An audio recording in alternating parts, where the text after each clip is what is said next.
Hello and good morning to all. My name is Shailesh Patel and welcome to my YouTube channel Rajeshwar Nursing Classes. Most important MCQ series ला रहे हैं अपन, उसी की series में आज आगे की क्लास कर रहे हैं। क्लास नंबर 14 है। क्लास स्टार्ट करने से पहले आज की थॉट ऑफ डे है, संघर्ष ही जीवन का सार है, इसके बिना कोई सफलता नहीं मिलती। Struggle is the essence of life, without it no success is possible. यदि आप आज संघर्ष कर रहे हैं तो आपका कल शुभ होगा, आपका कल है वो सरल हो जाएगा। ठीक है, तो आप अपना संघर्ष जारी रखिए, सफलता आपको ज़रूर मिलेगी। क्लास का फर्स्ट क्वेश्चन रहेगा अपना, flag hair sign is characteristic feature seen in children with. एक साइन दिया हुआ है, साइन का नाम है फ्लैग साइन।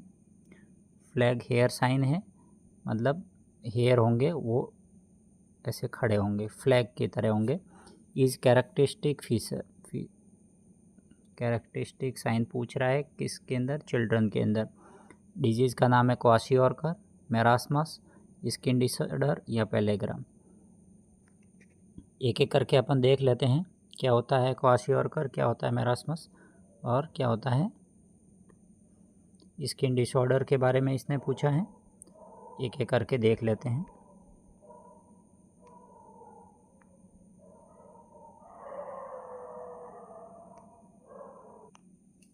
डिजीज़ का नाम है प्रोटीन एनर्जी माल न्यूट्रिशन, प्रोटीन एनर्जी माल न्यूट्रिशन, PEM करके बोलते हैं अपन। इसके दो पार्ट होते हैं, एक होता है मेरास्मस और एक होता है क्वाशियोरकर। ठीक है, कौन सी डिजीज़ के अंदर क्या क्या होता है देख लेते हैं अपन। देखो, क्वाशियोरकर के अंदर क्या होता है, किसकी वजह से होता है, माल न्यूट्रिशन की वजह से होता है। और मोस्टली किसकी वजह से होता है, प्रोटीन की कमी की वजह से। यदि ओनली प्रोटीन की कमी से पूछे तो अपने को आंसर देना है क्वाशियोरकर। ठीक है, इसके अंदर स्पेयर हेयर देखने को मिलेंगे और इसी के अंदर फ्लैग साइन देखने को मिलेगा। ठीक है, एनीमिया प्रेजेंट होगा। इसका फेस पूछा जाता है किस टाइप का होगा, तो मून लाइक फेस होगा। इसका लीवर फैटी होगा, एब्डोमन है वो स्वेल्ड होगा और इसके लेग में एडिमा होगा। लेग में एडिमा का कारण क्या रहेगा, क्योंकि इसके अंदर प्रोटीन की कमी है। किसकी कमी है, और प्रोटीन की कमी की वजह से फ्लूइड लीकेज होगा। एल्बुमिन की कमी होती है तो फ्लूइड लीकेज होता है, फ्लूइड लीकेज होके यहाँ पे स्वेलिंग देखने को मिलती है तो एडिमा देखने को मिलता है। ठीक है, और मेरास्मस क्या होता है, जिसके अंदर बच्चा इस टाइप का देखने को मिलता है अपने को, मतलब मरा मरा। याद रखने के लिए मेरास्मस मतलब मरा मरा। और क्वाशियोरकर का है वो हेल्थी दिखेगा, मोटा सा दिखेगा और पैरों में सूजन दिखेगी, उसके पेट बाहर निकला हुआ दिखेगा। ठीक है, देख लेते हैं इसके अंदर दोनों के अंदर क्या क्या होता है। प्री स्कूलर में देखने को मिलता है 1 to 5 ईयर के अंदर मोस्टली। वैसे प्री स्कूलर की एज क्या है, 3 to 6 ईयर। ठीक है, due to low protein intake, protein intake कम की वजह से, क्योंकि माल न्यूट्रिशन के ये डिजीज़ है, ये माल न्यूट्रिशन के मतलब न्यूट्रिशन की कमी की वजह से हो रहे। Mild growth retention, mild reduction in body weight, body weight कम होगा इसके अंदर। और एब्डोमिनल है जो प्रोड्यूस होगा, सबक्यूटनेस फैट है वो रिवर्ट होगी। Ribs not very prominent. ठीक है, पुअर एपिटाइट होगी, भूख कम लगेगी, फैटी लिवर होगा, एनलार्ज फैटी लिवर। एडिमा देखने को मिलेगा कहाँ पे, पैरों के अंदर लोअर साइड में। ठीक है, लगभग हर बॉडी के हर ऑर्गन की तरफ होगा, लेकिन लोअर साइड में ज़्यादा देखने को मिलेगा। फेस कैसा देखने को मिलेगा, मून लाइक फेस। और इसके अंदर कैसा देखने को मिलेगा, मेरास्मस के अंदर, तो मेरास्मस में जो फेस देखने को मिलता है वो ओल्ड मैन लाइक फेस देखने को मिलता है। हेयर स्पेयर मिलेंगे, flaky and paint like skin मिलेगी। ठीक है, और it required adequate amount of protein. क्या इसके अंदर प्रोटीन की पूर्ति करनी पड़ेगी अपने को, क्योंकि इसके अंदर प्रोटीन की कमी की वजह से होने वाली डिजीज़ है। इन मेरास्मस के अंदर वीकेंड इन इन्फेंट के अंदर लेस देन 1 ईयर का बच्चा होता है उसके अंदर देखने को मिलता है। Due to low calorie intake, यदि कैलोरी इंटेक की वजह से, due to deficiency of calorie, if examiner से due to deficiency of calorie, then answer marasmus. और due to protein intake then answer is kwashiorkor. ठीक है, due to low calorie intake, severe growth retardation के अंदर आएगा ये। Severe reduction in body weight कम हो जाएगा और श्रंकन एब्डोमेन देखने को मिलेगा। सबक्यूटनेस फैट प्रेजेंट नहीं होगी। रिब्स है ये प्रोमिनेंट होगी, मतलब रिब्स अपने को बाहर से ही दिखेगी। इसका मतलब कंकाल दिख रहा है, देख रहे हो। फैटी लीवर नहीं होगा इसके अंदर, एडिमा प्रेजेंट नहीं होगा, मतलब सूजन इसके अंदर देखने को नहीं मिलेगी। इसका फेस है वो कैसा देखने को मिलेगा, ओल्ड मैन लाइक फेस, मतलब बुढ़े की तरह देखने को मिलेगा अपने को। इसके अंदर हेयर के अंदर कोई चेंजेस देखने को नहीं मिलता है। ड्राई और रिंकल्ड स्किन देखने को मिलेगी क्योंकि डिहाइड्रेटेड होगा, और स्किन है वो लूजनेस होगी इसके अंदर, ठीक है। ये वाला जो पेशेंट है ये अलर्ट और इरिटेबल रहेगा, अलर्ट रहेगा बट इरिटेबल रहेगा। इसके अंदर अपने को क्या देना होगा, रिक्वायर्ड होगा adequate amount of protein, fat और कार्बोहाइड्रेट, मतलब इसके अंदर मैक्रोन्यूट्रेंट की कमी है, ठीक है। पूरे के पूरे मैक्रोन्यूट्रेंट की कमी है जिसमें प्रोटीन, फैट और कार्बोहाइड्रेट तीनों आते हैं, ठीक है। इसके अंदर क्या था, प्रोटीन की कमी थी। ये अलर्ट देखने को मिलेगा, ये लेथार्जिक देखने को मिलेगा पेशेंट अपने को, क्वाशियोरकर का पेशेंट, ठीक है। कई बार क्वेश्चन इससे पूछा गया है तो अपने को इम्पोर्टेंट क्वेश्चन है, इसको ध्यान रखना है। कई बार फेस से पूछा गया है कि मून लाइक फेस किस में देखने को मिलता है, या ओनली एनर्जी की कमी से, एनर्जी मतलब कैलोरी की कमी से कौन सी डिजीज़ होगी, तो कैलोरी की कमी से पूछता है तो मैरास्मस आंसर देना है। यदि ओनली पूछता है प्रोटीन की कमी से कौन सी डिजीज़ होगी तो अपने को क्वाशियोरकर देना है। And protein and energy mall nutrition पूछता है तो क्वाशियोरकर और मैरास्मस दोनों ही जाएंगे आंसर, ठीक है। तो क्वेश्चन को समझना है, एग्जामिनर क्या पूछना चाह रहा है उस वर्ड को समझना है और उसके बाद में ही अपने को आंसर करना है, ठीक है। नेक्स्ट क्वेश्चन अपन देखते हैं। Which among the following condition in newborn is seen as an oedema of the slap scalp at the neonate presenting part of the head. क्या कह रहा है question, which among the following condition newborn is seen as oedema of the scalp. कहाँ पे oedema देखने को मिल रहा है, ये स्काल्प है और स्काल्प के ऊपर अपने को ऐसे एडिमा देखने को मिल रहा है, मतलब सूजन देखने को मिल रही है। किसके अंदर देखने को मिल रही है, न्यूनेट के अंदर, प्रेजेंटिंग पार्ट पे, किसके ऊपर, प्रेजेंटिंग पार्ट पे। तो कई बार क्या होता है, बच्चा जब डिलीवर्ड होता है तो जिस वे से होता है तो वहाँ पे प्रेशर क्रिएट होता है और प्रेशर की वजह से एक कैपट बन जाता है, ठीक है। तो उस कैपट के बारे में ही वो पूछ रहा है, तो उसको क्या बोलते हैं, तो सिफेलोहेमेटोमा, एपिड्यूरल हेमरेज, कैपट ससिडेनम या सब ग्लियल हेमरेज, ठीक है। एक एक को अपन डिस्क्राइब कर लेते हैं। सिफेलोहेमेटोमा क्या होता है, बहुत इंपॉर्टेंट क्वेश्चन है, ये भी बहुत इंपॉर्टेंट क्वेश्चन है, इस पर भी ध्यान देना है अपने को। इससे कई बार क्वेश्चन निकला भी हुआ है एग्ज़ाम के अंदर। देख लेते हैं कि लेयरिंग क्या होती है। तो फर्स्ट जो स्काल्प के ऊपर होता है वो होता है स्किन, स्किन के जस्ट नीचे जो होता है वो होता है पेरियोस्टियम, और पेरियोस्टियम के नीचे क्रेनियम होता है, मतलब स्कल पूरा होता है बोन। फिर होता है ड्यूरामेटर, अरेग्नेड मेटर और पायामेटर, ठीक है। इसको याद रखना है, DAP करके याद रखना है, बाहर से अंदर की तरफ, ठीक है। और ये अंदर से बाहर, ये अंदर से बाहर से अंदर और ये अंदर से बाहर की तरफ, ठीक है। ये लेयरिंग है। तो अपर में क्या होता है, स्किन, और उसके बाद में क्या होता है, पेरियोस्टियम। तो स्किन और पेरियोस्टियम के बीच में, स्किन और जो पेरियोस्टियम है इसके बीच में जो फ्लूइड इकट्ठा होगा उसको बोलेंगे अपन कैपट। और पेरियोस्टियम और क्रेनियम इसके बीच में जो बनेगा, पेरियोस्टियम और क्रेनियम इसके जो बीच में बनेगा वो होगा सिफेलोहेमेटोमा। देखते हैं लेयरिंग क्या होती है। पहले होता है स्काल्प, फिर होता है क्रेनियम यानी कि स्कल्प, इसके बीच में जो होता है वो पेरियोस्टियम कहलाता है। फिर होता है ड्यूरामेटर, अरेग्नेड मेटर, और फिर सब अरेग्नेड स्पेस, पायामेटर, और ये ग्लिया होता है, और ये सेरिब्रल कॉर्टेक्स होता है, ठीक है। देख लीजिए ये वाला जिसके अंदर ये देखो एडिमा देखने को मिल रहा है, ये प्रेशर की वजह से है, और ये मोस्टली सब बच्चों में पाया जाता है जो डिलीवरी, नॉर्मल डिलीवरी के थ्रू जो बच्चे होते हैं।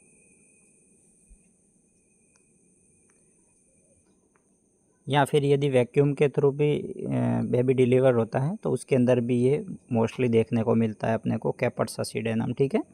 तो ये स्काल्प है, और स्काल्प और पेरियोस्टियम इसके बीच में जो है उसको बोल देंगे कैपट ससिडेनम, ठीक है। इसके अंदर एक पूछा जाता है कि ऐसा कौन सा जो सूचर जो होते हैं, सूचर उनको क्रॉस कर सकता है। तो जो कैपट ससिडेनम है ये सूचर को क्रॉस कर रहा है, देखिए ये यहाँ पे सूचर है, सजाइटल सूचर है, उसको क्रॉस करके इस साइड में भी आ रहा है, ठीक है। और जो सेफेलोहेमेटोमा है वो स्यूचर को क्रॉस नहीं कर रहा है, क्योंकि ये पेरिओस्टियम और स्कल के बीच में, पेरिओस्टियम और स्कल जो बोन है इसके बीच में है, और ये ब्लड है इसके अंदर, और इसमें लिक्विड भरा हुआ है, और ये ब्लड है, ये स्यूचर को क्रॉस नहीं कर रहा है। यहाँ पे आप देख सकते हैं ये स्यूचर को क्रॉस नहीं कर रहा है। ठीक है, ये बोन है। अपन यहाँ पे लेयरिंग पढ़ रहे थे, देखिए ये देखो ड्यूरामीटर DAP करके पढ़ रहे थे अपन ड्यूरामीटर। तो इसके ऊपर जो होगा वो होगा AP, किसी भी लेयर के ऊपर होगा वो होगा AP मतलब ऊपर और सब मतलब नीचे। तो सब ड्यूरामीटर मतलब ड्यूरामीटर के नीचे, तो सब एराग्नोइड मीटर का मतलब क्या होगा, एराग्नोइड के नीचे। तो सब एराग्नोइड मीटर के अंदर क्या होता है, CSF का ड्रेनेज होता है, यहाँ पे CSF का फ्लो होता है। ठीक है, सब एराग्नोइड स्पेस के अंदर, इसका मतलब पाया मीटर के ऊपर है और एराग्नोइड मीटर के नीचे स्पेस में जो स्पाइनल जो फ्लूइड होता है वो इसके अंदर फ्लो करता है। ठीक है, ध्यान रखना है, बहुत इंपॉर्टेंट क्वेश्चन यहाँ से पूछे जाते हैं कैपर्ट ससिडेनम और सेफेलोहेमेटोमा से। ठीक है, नेक्स्ट क्वेश्चन देखते हैं अपन।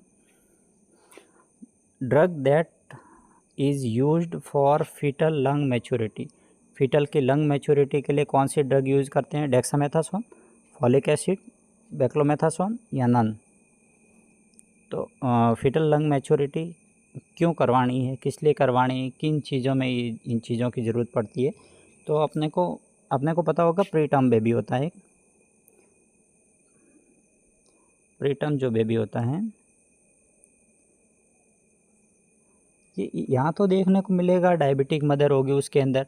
डायबिटिक मदर में प्रीटर्म बेबी क्यों होगा, क्योंकि जो डायबिटिक मदर का बच्चा होगा वो मैक्रोसोमी होगा, लार्ज बेबी होगा, और लार्ज बेबी होने की वजह से वो प्रीटर्म में होने का चांस ज़्यादा रहेगा।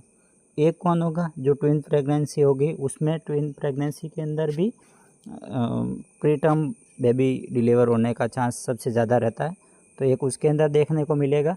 और या फिर कोई प्लेसेंटा प्रीविया या रिलेटेड टू प्लेसेंटा है या रिलेटेड टू एमनियोटिक फ्लूइड किसी की यदि डिजीज से रिलेटेड है, उसमें भी जैसे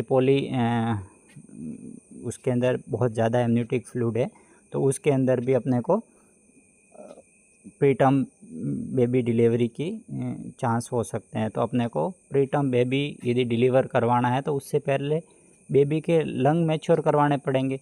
इसका मतलब सर्फेक्टेंट उसके अंदर प्रॉपर होना चाहिए। यदि सर्फेक्टेंट नहीं होंगे, लंग मैच्योर नहीं होगा तो बेबी सर्वाइव नहीं कर पाएगा फुल्ली एनवायरनमेंट के अंदर। ठीक है, तो अपने को इसका ड्रग ऑफ चॉइस पूछा जाता है तो वो डेक्सामेथासोन है। कौन सा है, डेक्सामेथासोन है, इसको IM दिया जाता है। ठीक है, बहुत इंपॉर्टेंट क्वेश्चन है, इसे ये भी पूछा जाता क्वेश्चन है। फॉलिक एसिड क्या है, ये विटामिन B9 है। कौन सा है, विटामिन B9। विटामिन B जो कॉम्प्लेक्स होता है वो वाटर सॉल्यूबल है। कौन सा है, वाटर सॉल्यूबल विटामिन है। ठीक है, B और C, B और जो विटामिन C है वो वाटर सॉल्यूबल है, और ADE के जो विटामिन है वो कौन से हैं, फैट सॉल्यूबल विटामिन है। ठीक है, विटामिन B कॉम्प्लेक्स के अंदर से एकमात्र विटामिन जो स्टोरेज करता है उसको बोलते हैं विटामिन B12। कौन सा होता है, विटामिन B12, जिसको स्टोरेज हो सकता है। जो बाकी के बाकी वाटर सॉल्यूबल है, इसलिए वो वाटर के थ्रू बाहर निकल जाते हैं, एक का भी स्टोरेज नहीं होता है, वो डेली यूज़ में अपने को लेना ही पड़ेगा। ठीक है, next question. You are enjoying your Sunday lunch with your friend. आप क्या कर रहे हैं, संडे का लंच एन्जॉय कर रहे हैं किसके साथ, अपने फ्रेंड के साथ। इन ए रेस्टोरेंट, कहाँ पे, रेस्टोरेंट में। सडनली ए लेडी है येल्ड हेल्प प्लीज़ हेल्प, और सडनली उस रेस्टोरेंट के अंदर एक लेडी क्या चिल्ला रही है, help please help my baby 6 month old। उसका बच्चा कितने महीने का है, 6 महीने का है। हैज़ इंजेस्टेड समथिंग, उसने कुछ ले लिया है। You reached at the incident, जहाँ इंसिडेंट हुआ है वहाँ आप पहुँचे हैं उस पॉइंट पे, और नोटिस किया है क्या, that the baby is choking. Baby क्या कर रहा है, ये इंपॉर्टेंट वर्ड है, चॉकिंग, बेबी चॉक कर रहा है। What will be the first action you will do to save the life of that victim. इस विक्टिम की, इस बच्चे की जान बचाने के लिए आप क्या एक्शन लेंगे। First, 5 slap followed by 5 chest thrust, 15 chest compression followed by 2 ventilation, या try to remove obstructed object by using your finger, या परफॉर्मिंग एब्डोमिनल थ्रस्ट। तो नॉर्मली आपने देखा होगा फील्ड के अंदर तो लोग क्या करते हैं कि जो चीज़ फंसी हुई है उसको निकालने की कोशिश कर रहे हैं। सबसे गलत प्रैक्टिस है, सबसे रॉन्ग प्रैक्टिस है। ऐसा आपको नहीं करना है। उस ऑब्जेक्ट को बिल्कुल भी नहीं छेड़ना है। यदि आप उसको छेड़ने की कोशिश करेंगे तो वो और अंदर चला जाएगा और उसको ऑब्स्ट्रक्ट कर लेगा और बेबी की डेथ उसी टाइम हो जाएगी। नहीं होनी होगी तो भी आप करवा के मानोगे। तो ये चीज़ नहीं करनी है। कहीं भी ऑब्जेक्ट यदि नाक में है, कान में है या गले में कहीं फंस रहा है तो उसको आप खींच के बाहर निकालने की कोशिश मत करो। क्या करना है उसका सही तरीका जान लो। तो जैसे छोटा बच्चा है, कितने महीने का है, 6 महीने का है, क्या करना है आपको, तो आपको इस पोजीशन में लेके जाना है। किस पोजीशन में, ये वाली। देखिए क्या करना है, उल्टा रखना है बच्चे को और पीछे की तरफ 5 ऐसे थपेड़े देने, इसको बोलते हैं स्लैपिंग। 5 थपेड़े लेके पीछे की तरफ बच्चे को हल्का सा डाउन की तरफ रखना है उसका मुंह, ठीक है। और फिर आपको फॉलोड बाई, मतलब उसके बाद में क्या करना है, वापस से सीधा करना है। चेस्ट पे 5 बार वापस से आपको कंप्रेशन करना है। उसके बाद में वापस से आपको बैक पे स्लैपिंग करनी है, ठीक है।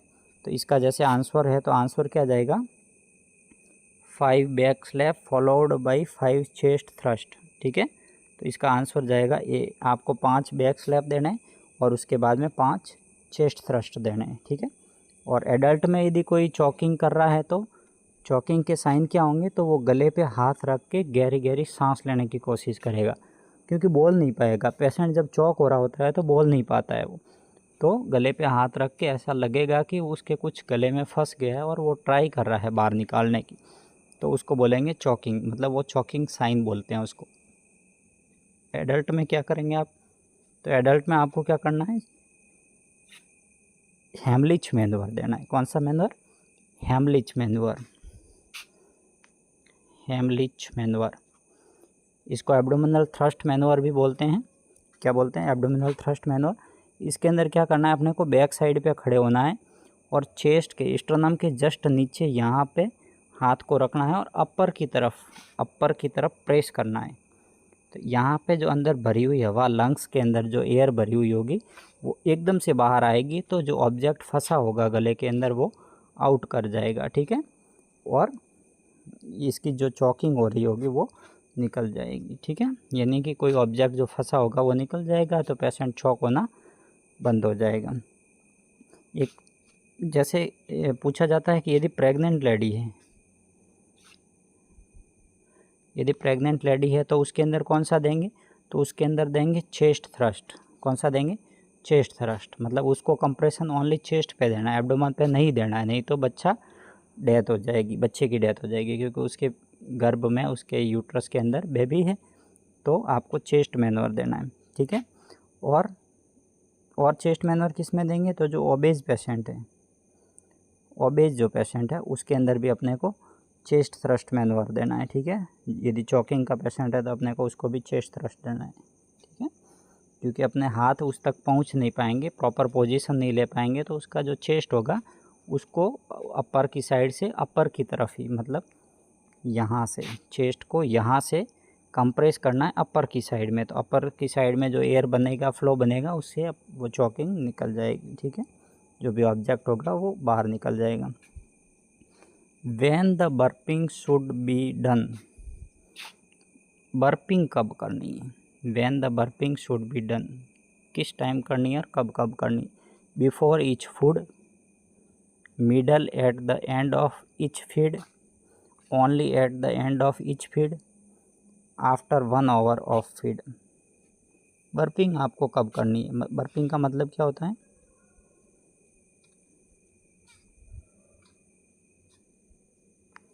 ये होती है बर्पिंग। इस पोजीशन में लेना है बच्चे को, कंधे के ऊपर लेना है और हल्का सा उसका जो गर्दन है उसको पीछे की तरफ लटकाना है, ठीक है।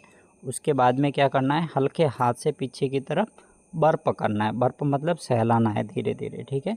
उससे क्या होगा कि बेबी को रिगर्जिटेशन नहीं होगा। जो मिल्क उसने पिया है उसके अंदर जो एयर आई है साथ में, क्योंकि बेबी शक करता है फीडिंग के टाइम में, जब ब्रेस्ट फीडिंग करता है तो उसके साथ में एयर भी शकिंग होती है, तो एयर की वजह से उसका एब्डोमेन जल्दी फूल जाता है, मतलब जल्दी भर जाता है, बट उसमें काफ़ी एयर चली जाती है। तो उस एयर को बाहर निकालने के लिए अपन बर्पिंग देते हैं, ताकि बेबी वापस से उसको बाहर ना निकाल पाए और दूध को प्रॉपर पी पाए। ठीक है, तो इसको बोलते हैं बर्पिंग। और इसको कब देना है, तो इसको मिडल फीड में भी और लास्ट ऑफ फीड में भी, मतलब एंड फीड में भी, तभी तो जाके और बच्चा पी पाएगा दूध। तो आपको एक बार मिड में और एक बार लास्ट तक भी, फीड के हर फीड के बीच में और लास्ट में आपको बर्पिंग देना है। ठीक है, बर्पिंग की पोजीशन पूछी जाती है। ठीक है, और कब देना है ये भी पूछा जाता है। ये भी इम्पोर्टेंट क्वेश्चन है, एग्ज़ाम से उठाया हुआ क्वेश्चन है, तो ध्यान रखना है ये क्वेश्चन भी। ए सब सेंटर कम्युनिटी हेल्थ से उठाया क्वेश्चन। ए सब सेंटर इन ए हिली एरिया, हिली एरिया के सब सेंटर के अंदर पूछा है। To population of, sub centre के अंदर हिली एरिया के अंदर पॉपुलेशन कितनी होगी, 1000, 2000, 3000 या 5000। देख लेते हैं किस में कितनी होती है। तो एक होता है सब सेंटर, एक होता है पीएससी और एक होता है सीएससी।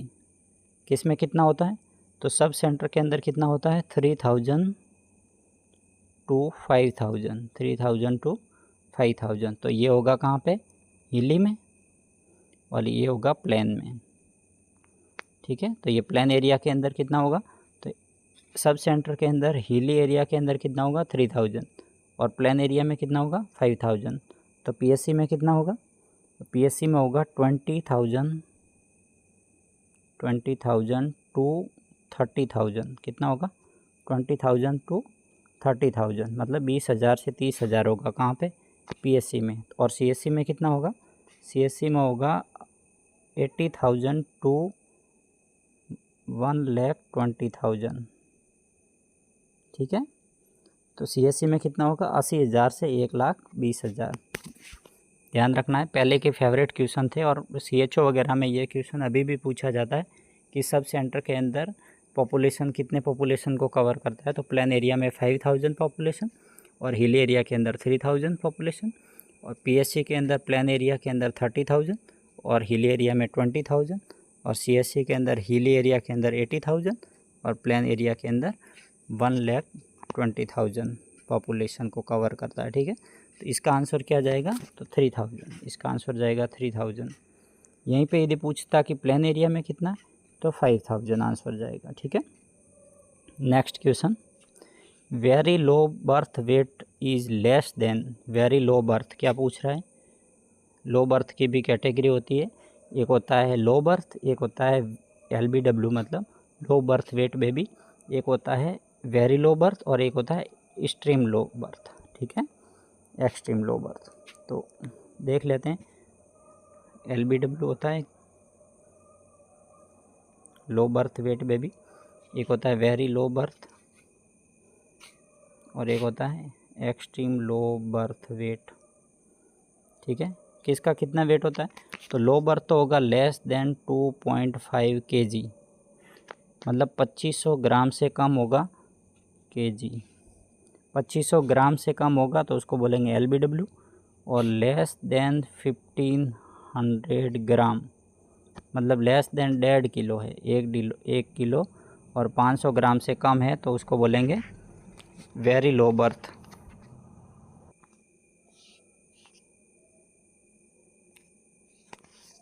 ठीक है, extreme low birth weight baby कितना होगा, एक्सट्रीम लो बर्थ में 1000, लेस देन 1000 mg, मतलब 1 किलो से कम होगा, उसको बोलेंगे extreme low birth weight baby. ठीक है, नेक्स्ट क्वेश्चन देखिए, national leprosy eradication programme started in, सीधा क्वेश्चन पूछा हुआ है, क्या पूछ रहा है कि लेप्रोसी का एरेडिकेशन जो प्रोग्राम है वो स्टार्ट कब हुआ था, तो इसका सीधा ही आंसर है 1983 के अंदर। ठीक है, next question, ideal gap between, ideal gap पूछ रहा है किसके बीच में, between two live vaccination, two live vaccination के बीच का गैप पूछ रहा है, कितना होगा, 2 वीक, 4 वीक, 8 वीक या 12 वीक। क्या पूछ रहा है, जो लाइव वैक्सीनेशन होता है, जो लाइव वैक्सीन लगाए जाते हैं उनके बीच में गैप कितना होता है। तो मिनिमम जो गैप होता है लाइव वैक्सीन के बीच में वो 4 वीक का होता है। कितना होता है? 4 वीक का। मिनिमम जो गैप होता है वो 4 वीक का होता है, मतलब 1 महीने का। 1 महीने के बाद में आप दूसरा लाइव वैक्सीन कोई भी लगा सकते हैं। ठीक है, तो आज की क्लास में इतना ही। हमारे साथ ऐसे ही बने रहिए। अपने चैनल को सब्सक्राइब कर लीजिए, लाइक कर लीजिए, कमेंट करिए और शेयर करिए अपने दोस्तों के साथ में, ताकि बहुत लोगों तक अपनी रीच हो और जो नॉलेज अपन पहुंचा रहे हैं बच्चों तक वो पहुंचे और अपने मंजिल तक पहुंच सके। ठीक है, thank you so much, thank you for watching.